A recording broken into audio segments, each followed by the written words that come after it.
Welcome to the Rewards Roadmap podcast, where we unlock the secrets to jet-setting the world for pennies on the dollar. Imagine traveling to your dream destinations, staying at luxurious hotels, and flying in premium cabins, all while paying a fraction of the cost. Sounds too good to be true? Think again. On this podcast, we'll reveal the insider strategies and tactics to empower your travel with credit card points and miles optimization. Get ready to embark on a journey where you will learn how to turn everyday spending into extraordinary adventures. It's time to discover the sweet spot of travel hacking.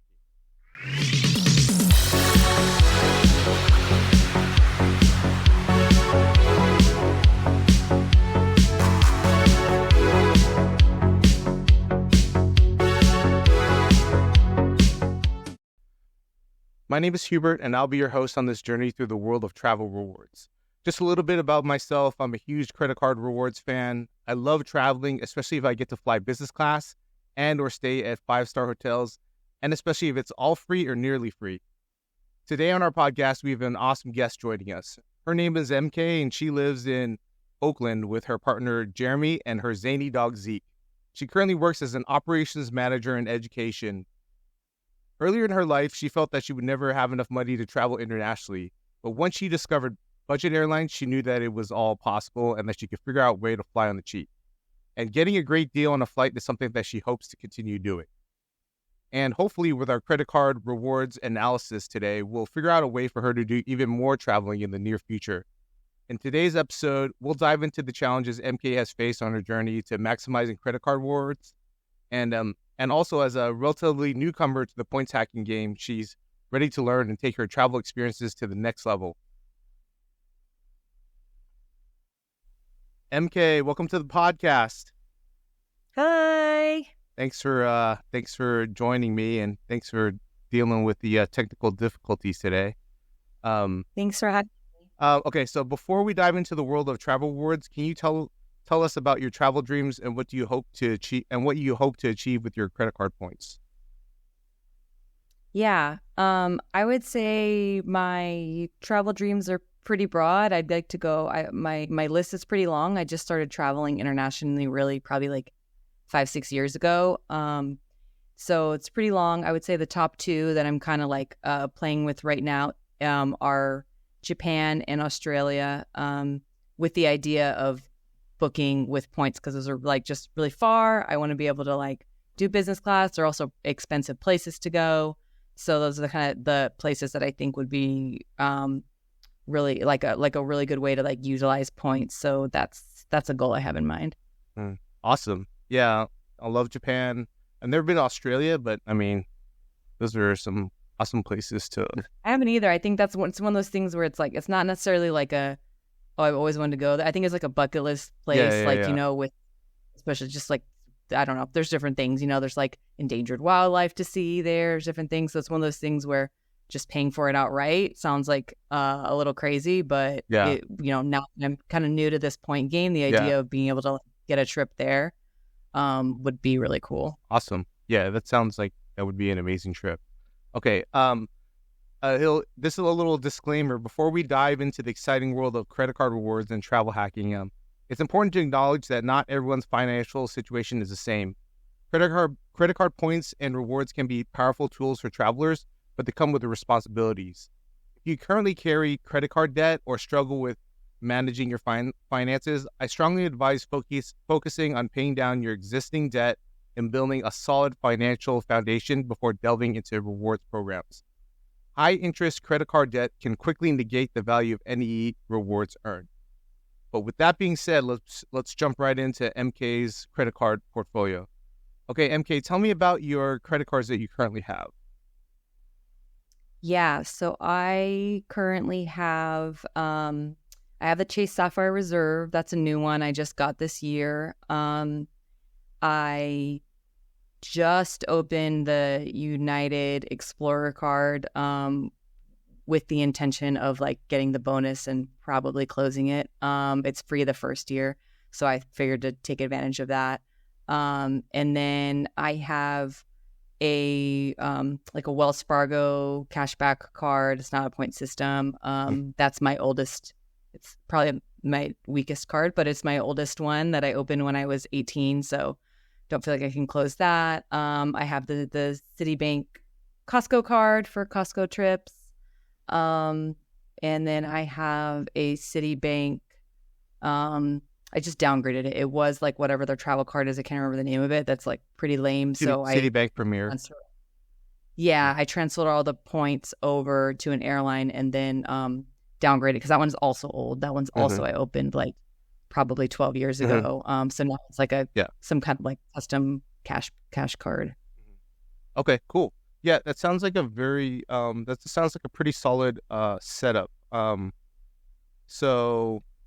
And thankfully, like you're still very early in the game, as the points hackers say, like you're super early game, so you're still eligible to get like a lot of cards. So I would think that your main strategy in the credit card rewards game is that you would just focus on getting like sign up bonuses, right? So you mentioned also that you wanted to go to Japan. Australia's tough. I mean, that's tough to do right now because they had so many like a lot of like flights and routes was like closed during the pandemic, and now they're like starting to open up. So, but being able to try to find an award flight right now to Australia is very, very difficult. So let's focus on Japan instead. Okay. There's two main, or maybe three main airlines going to Tokyo from SFO, right? One is United. Another one is ANA, which is probably the best product. And then another one is Japan Airlines. So Japan Airlines probably has the best award redemptions. Like usually United flights, depending on when you book the flight, they tend to ask for a lot of points, right? And then you'd be flying on like Polaris, which is like a decent product. I think it's getting refreshed and it's improving, but compared to the other two, like ANA is definitely the top, one of the top airlines going to Asia, and then I think Japan Airlines is actually a very close second to that. So Japan Airlines, if you can get a business class seat, going to Tokyo is actually, from what I hear, is a very good experience. I haven't done it myself, but I plan on doing it. Hopefully like next winter. Okay, so here's the tricky thing about Japan Airlines, right? It's not partnered directly with any of the credit card companies, like not partnered with Chase, Chase or Amex or Capital One directly, but Japan Airlines is part of the One World Alliance, right? So whenever you can't find an airline that doesn't have a direct transfer from a credit card company, you want to find an alliance airline and see if you can transfer it over to that airline. So one way of doing it to get an award redemption for Japan Airlines is to use Qantas. Use Qantas because they're both, Japan Airlines and Qantas are both part of the One World Alliance. So, and Qantas has some really good partners. It has both American Express and it has also has Capital One points. So those are two card company transfer. That's two card companies that you can transfer the points to. All right. So before we dive into the actual award redemptions, just a little review, like for the audience, is like to explain again what cent per point means, right? 1 cent per point is the bare minimum for a points redemption, right? For example, if you get 10,000 points or miles and you redeem them for $100 value, right? You do the math, 100 divided by 10,000 equals 1 cent per point. So 1 cent per point is the bare minimum, but for an awards redemption, usually you want to get at least 2 cents per point, if not better. Okay. All right. So let's look at some of the award availability. So just looking on the Qantas website and booking like Japan Airlines, like this is typically how many points it's requiring, right? So economy, 37,800. You buy one-way ticket, $790. So separate point right there is 1.4. The other thing too is that we have to keep in mind that there's a fuel charge. There's a fuel charge and it's across all the cabins, right? So it's $250 for economy, it's $250 for premium economy, and it's also $250 for business class each way. Like you have to pay $250 regardless of how many points you use. So regardless yeah. of the what seat class it is. It's just across the board it's $250, right? So you could see like as if you can get a redemption for like either premium economy or business economy, it's much more value, right? Because that $250 charge is the same across the board. So, right, premium economy, 70,000. You get CPP is 3.8, and then business 90,000 points cost, and then you see the CPP there is like 4.7. Any questions? And those are one way fares. This is all one way. This is just one way. Yeah. Okay. Any other questions before we move on?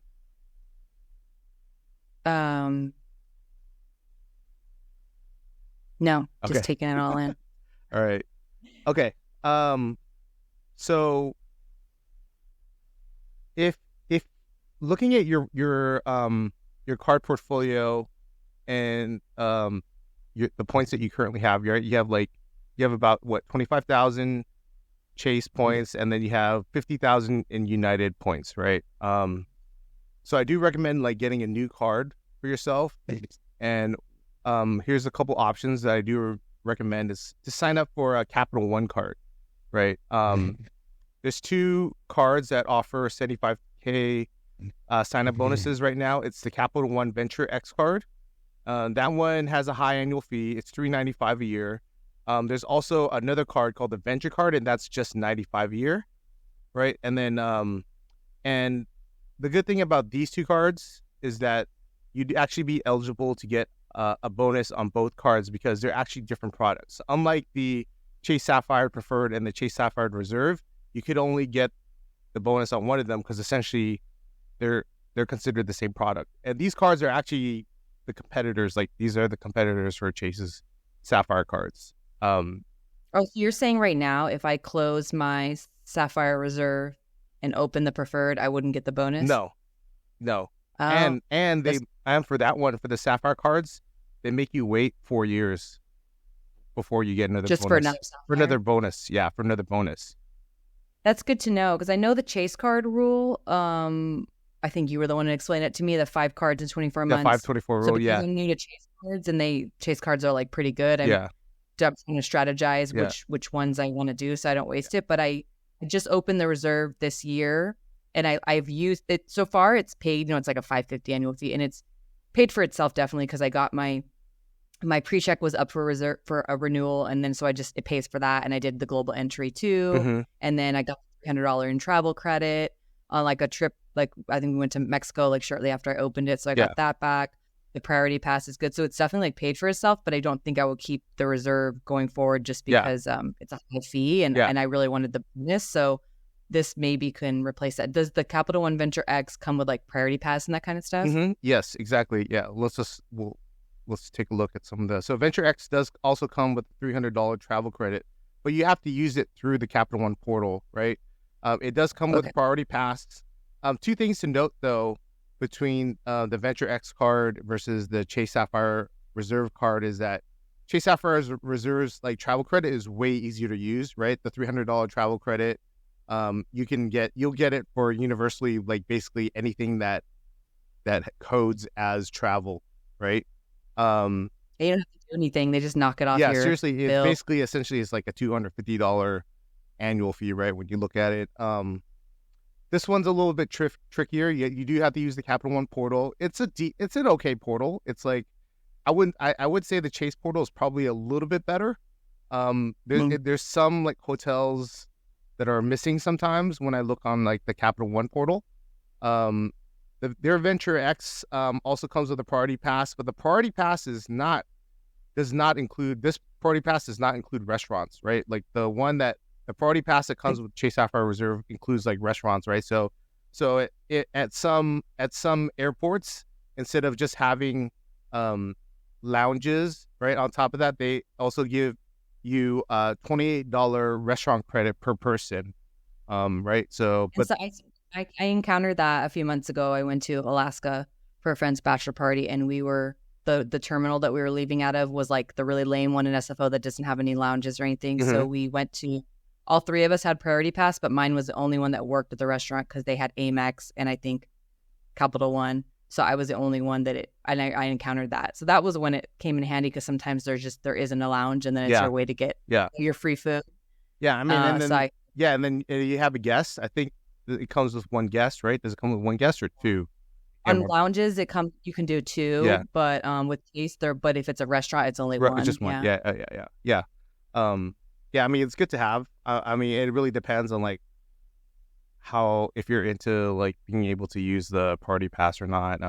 Some people just like to get in and out, but that's. I mean, it's also I've noticed the last few times because I didn't have priority pass until probably this year. Before that, I'd always used my partner Jeremy's. Like he's the one that kind of introduced me to it when we would fly, and I was like, this is really cool. But I've noticed in the last year and a half that I think that priority pass is just so common now, or so many people to have so many credit cards give that they're just sometimes they're too full. Like when I was in London ago, I couldn't even go in the lounge without a prior reservation, but they charge you for a prior reservation, which defeats the purpose. How much did they charge for the reservation?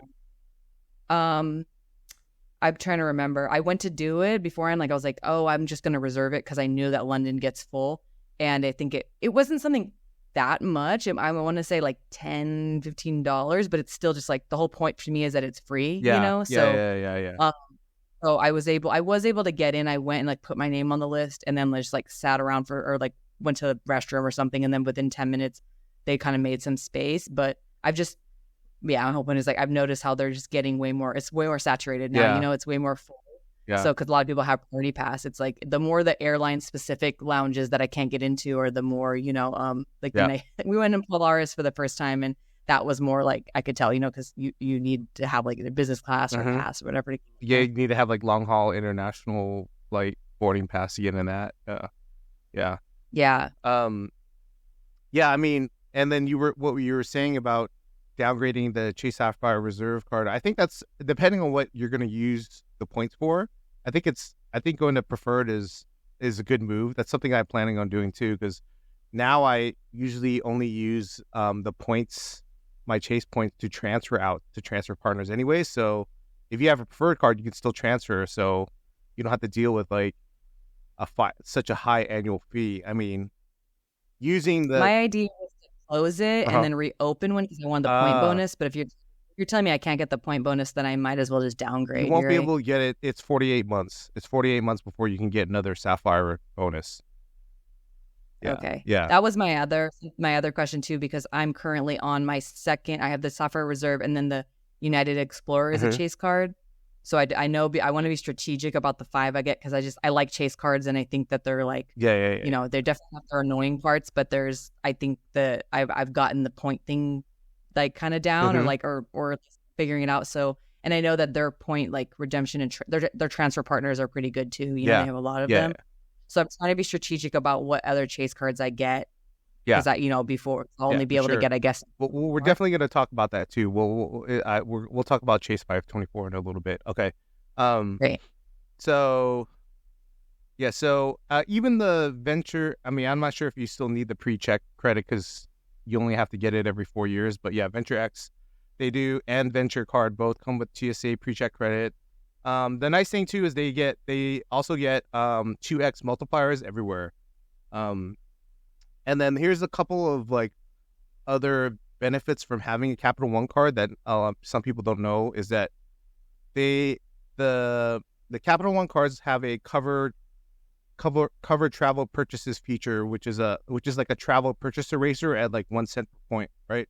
So say like you booked an Airbnb somewhere, right? And like, obviously Airbnb doesn't have any like credit card transfers. So you paid $500 for, I don't know, 2 nights at an Airbnb, but you want to use the points to pay for that, right? So if you had 50,000 Capital One points, you can use the covered travel purchases feature, and you pay for the Airbnb with the Capital One card. It'll take 50,000 points and then erase the $500 charge off that. So it's not a great redemption, but if you need to if you want to use it or you don't want to pay for the Airbnb, that would be the only way possible.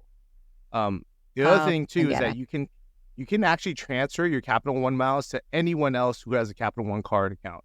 So you could transfer it to to Jeremy. You could transfer it to if your mom had an account, you can transfer it to her, or if you or or a friend or anybody. Actually, it's like unlike any other like credit card companies, you're not able to transfer that way. Chase only allows you to transfer your points to someone who's a household member, somebody that has the same like billing address as you.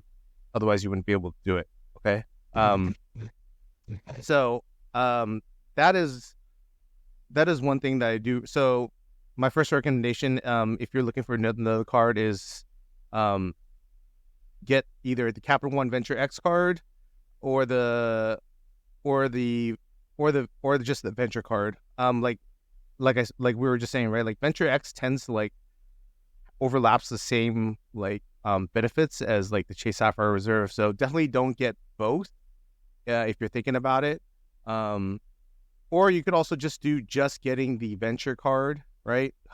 It does come, so you do get the $75,000 bonus, right? If you're planning on just getting one card, we would need to get enough to get 90,000 points to get that business class seat, right? If you're looking at business class.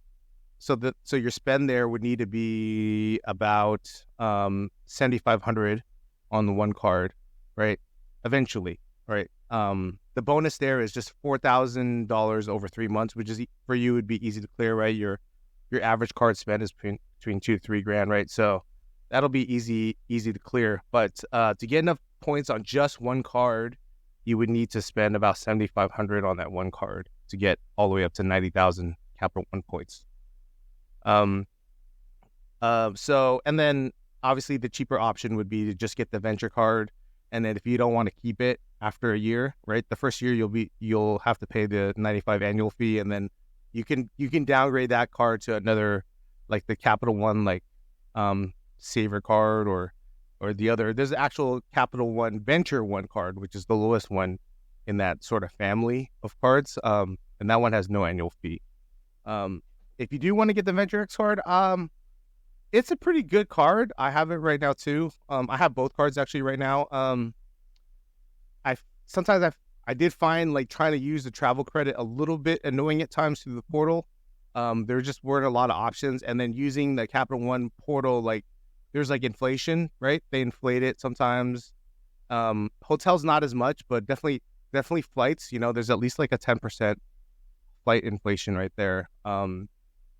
It does come if you do stick with it. If you end up getting that card and you stick with it like every year, right? So that annual travel credit fee, you'll get that every year, and then on your anniversary of having the card, they also give you 10,000 miles. So essentially, they're almost like they're giving you $100 to try to keep it. So they are offering like quite a few things. So it's not a bad card to have. But for my purposes, I don't think it makes sense because I already have like Chase Sapphire Reserve, and I also have the Amex Platinum. For me, it doesn't make sense to actually keep it.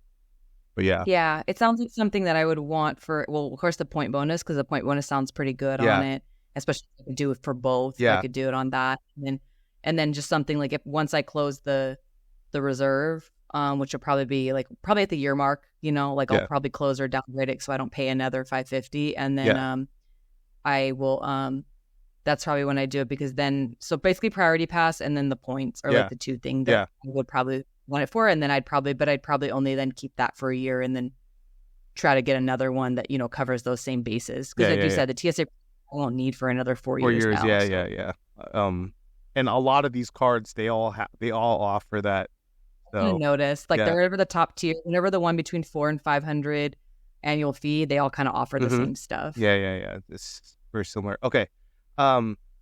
So hopefully, ideally, right, like if you were to get one of the cards and you'll get 90,000 points, that's at least one way to cover one of your flights, business class to Tokyo. One thing you do need to keep in mind, though, is that there's limited seats on business class. They tend to have at maximum 5 to 6 released, and they get released out about 11 months in advance, and then they go pretty quickly. By if by 9 months out, the business class seats are probably gone by then usually. So that's something to keep in mind. It is a good product. So, and also the good news too is that they recently, up until recently, we weren't able to book. You weren't able to find in a business class reward coming back from Tokyo to SFO for some reason, and now they're finally are releasing those to the business class. It's also good to know that the premium economy and economy seats are pretty readily found. Premium economy, I've seen the reviews, and they've compared it to ANA, and actually everyone says that Japan Airlines has one of the best premium economy products out there across all airlines. So a premium economy is also a really good option if you happen to be a little bit short of the points, and it's more easy to find, right? They're pretty restrictive with that. So there is another option too to book with Japan Airlines, right? You could use British Airways, which requires less points, but these flights are even hard to find. There's only a couple of each, maybe, right? Alternatively, you could do British Airways, which is partnered with basically all the major credit cards. Card companies. It's partnered with Chase, partnered with Amex, partnered with Capital One. It requires less points, right? You can see here how much Euro Avios it is. They all still have the same 250 fuel charge, but they are hard to find. Even if you looked out almost a year in advance, at maximum two business class, 2 premium economy, and 4 maybe. But yeah. Yeah, what do you think? What are you thinking in terms of cards? Signing up? Yeah. Right now I'm just working on the so I just opened the United Explorer in the last. So I'm working on the bonus for that. And I kind of did that because just the first year they don't have an annual fee, and we've also been kind of working on getting status on United lately, which I don't love United, but they go everywhere, and also with the award flights, they cost a lot. Like you said, it's a lot of points, but it's also pretty easy to find United award flights. It seems like they're, they don't really restrict the amount of award seats the way that other airlines do, from what I noticed. We flew business class for the first time this summer to Paris on United, and it was the seats cost 150,000 points one way. I think it was around that.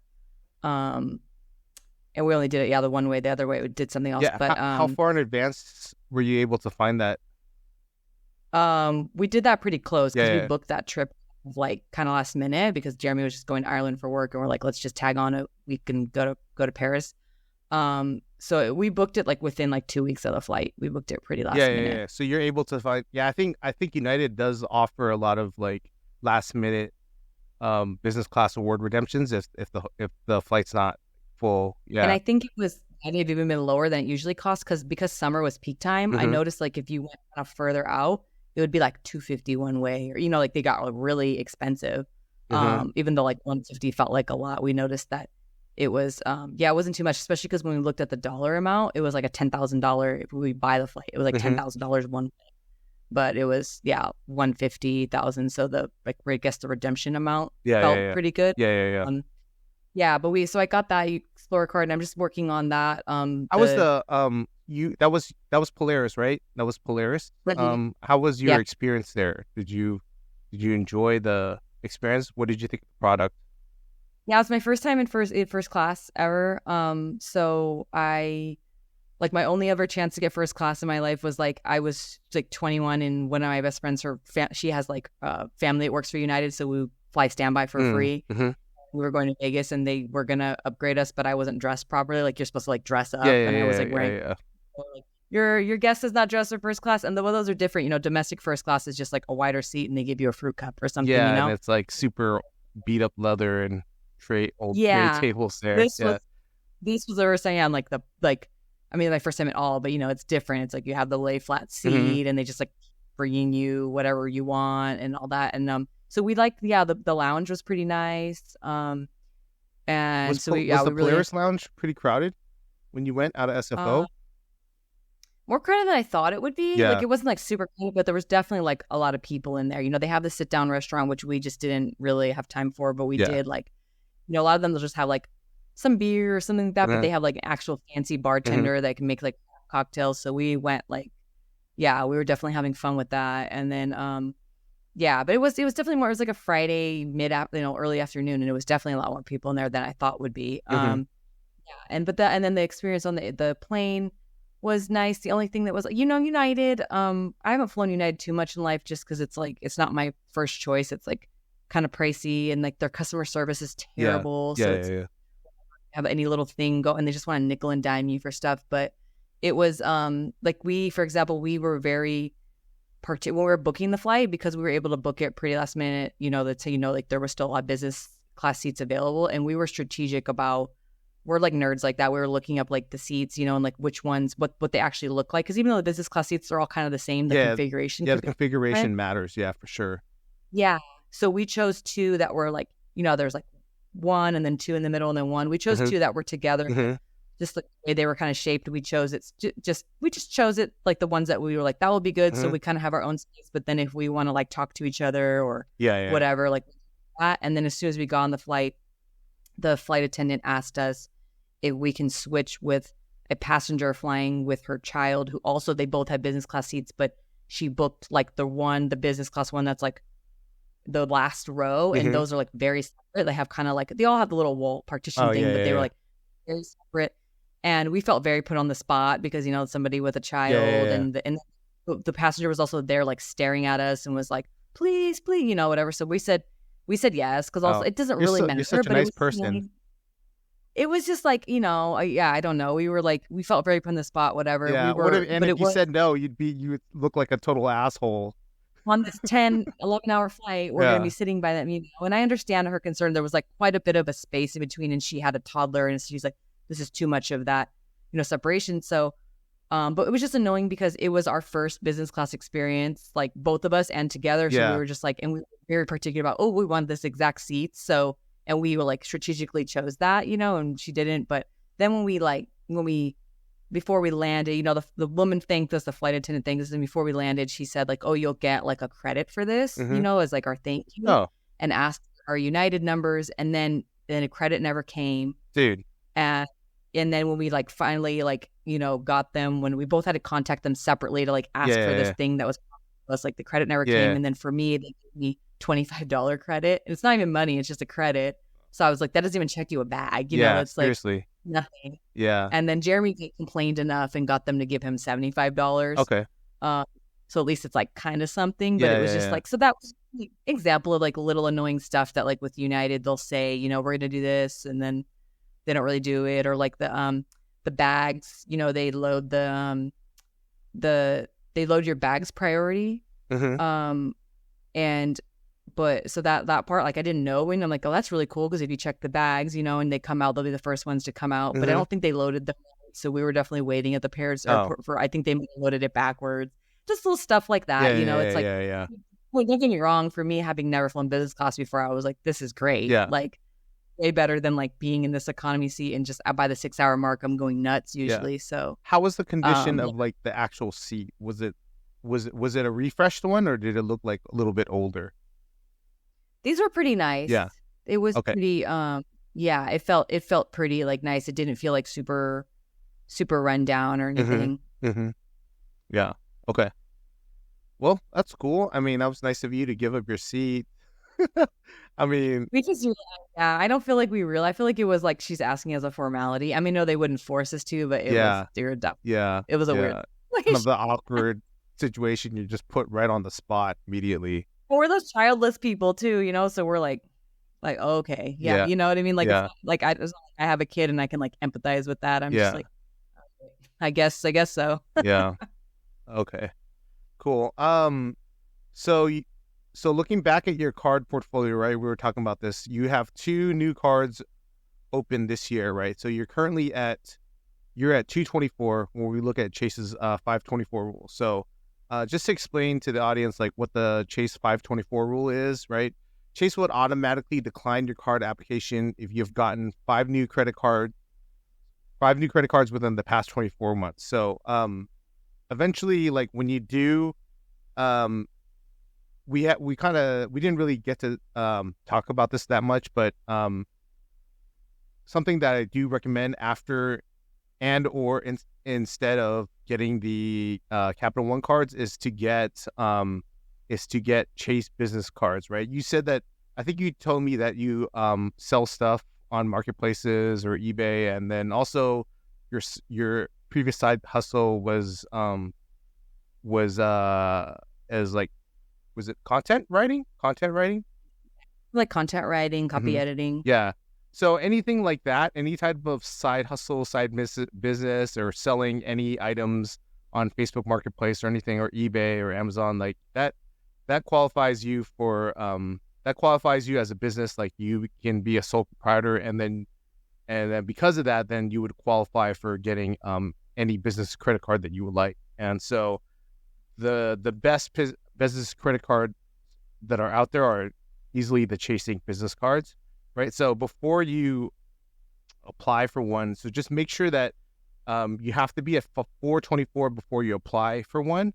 But when you actually start doing, there's like three of them. Two of them are free, no annual fee, right? The Chase Inc. Business Unlimited card and then the Chase Inc. Business Cash card both have all-time sign-up highs right now. They both have 90,000 Chase point signups. And then there's another one that has a $95 annual fee, and that's the Chase Inc. Business Preferred card. Also a very good card. And that one offers 100,000 Chase points, but it does have that $95 annual fee. The difference though with that card though is that if you decided to altogether get rid of like Chase Sapphire, like your Chase Sapphire Reserve card, and not downgrade it to a preferred, you would still need to have one of the cards that has the ability to transfer out to transfer partners, right? So you need to have either the Chase Sapphire Reserve, Chase Sapphire Preferred, or the Chase Inc. Business Preferred card. Either of those three cards have the ability to transfer to transfer partners, right? So you transfer to any airlines, or you can transfer to hotels, transfer to Hyatt, whatever you like. But anyway, so going back to the 524 is that you need to be at 424, like 4 new cards within the past 24 months before you apply for getting Chase Inc. business cards. But then the cards itself don't count towards the 524. So you can start at 424 and you could get all 3 cards and it wouldn't count towards the 524. Does that make sense? Oh, that's good to know. Yeah. Yeah, that does. And I heard on one of your previous podcasts, you really went into the ink and how you can like refer back and forth and really maximize. Mm-hmm. So that was helpful. And I was like, we'll definitely take advantage of that, especially now that I know about the 4. We'll wait till we're at the 4. Yeah. Maybe Jeremy for each other. Yeah, for sure. Like, yeah, save your last slot for the Chase Inc. business cards and then go through all 3. And then, if Jeremy is eligible to sign up, refer him, because you guys can just go back and forth, 40,000 per referral, right? So I think I said my math wrong last time. I think if the sign-up bonuses for the Chase Inc. Business Cash and Chase Inc. Business Unlimited cards if they stay at 90,000 sign-up bonus points, then the whole cycle, if you go back and forth, it'll be like 760,000 Chase points, which is like a crazy amount. Crazy. Do a lot of that. Yeah. All right. It really does. I think that's it for our podcast today. You have any other questions or any comments or anything that you'd like to say? I have obviously you can see I'm like a novice to this, but I'm really into it. So I'm definitely sure we'll be talking offline. I don't want to make this like a 3-hour podcast and nobody wants to listen. You and I will be the only ones that listen to it. Yeah. Yeah. Okay, cool. All right. Thanks, MK. Thanks for being on the podcast, and we'll talk to you soon. Thanks. Awesome. Good to see you.